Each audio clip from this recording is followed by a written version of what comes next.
So ngayon mga guys, magluluto tayo ng isang alimangong maliit. At ilalagay natin ito sa rice cooker na mainit.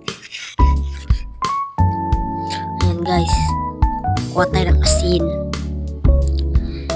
At lagyan natin ng isang bobo.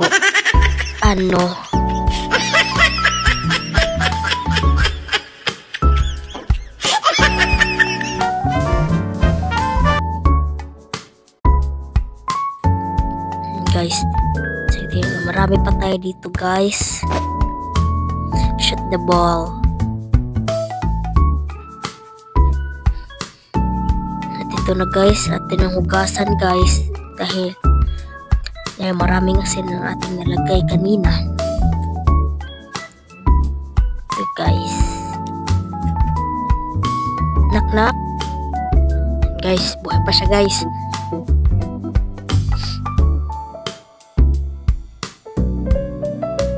Guys, gumagalaw-galaw pa siya guys.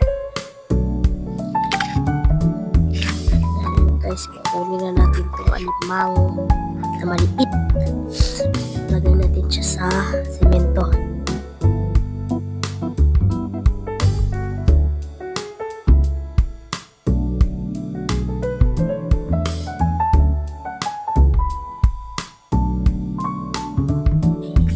Talaga si ganda na. Last pick mo na dahil mamatay ka na. Guys.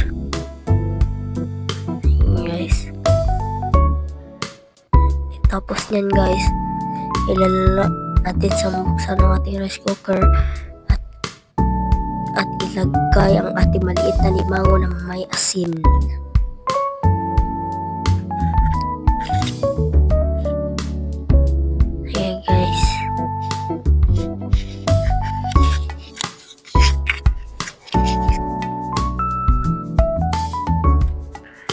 Nilagay natin at atin ng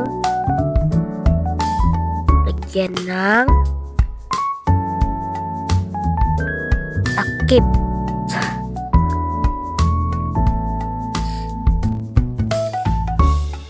Binukan na natin after 2 hours. Yan guys, ito na siya guys. O hindi pa yan guys, hindi pa yan naluluto. Natin na yan.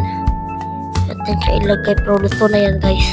Joke lang, hindi to yan naluluto. Yan guys, pinipisil-pisil ko na guys. Sige guys,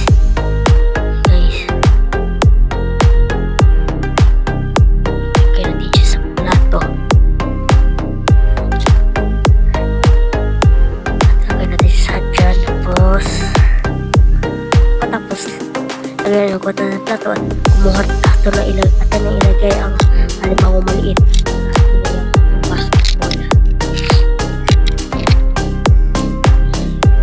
Guys, yan yun mga guys, and see you tomorrow. Salamat sa panonood. Goodbye. Thank you for watching and please like and subscribe. Thank you.